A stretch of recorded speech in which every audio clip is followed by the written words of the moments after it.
First, tonight's headlines.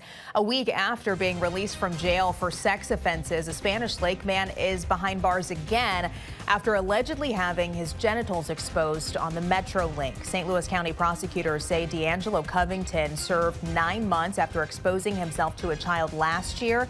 He also admitted to touching another person without consent. Despite repeated offensive, prosecutors tell us since this incident didn't involve touching anyone, the max jail time he'll get is 1 year.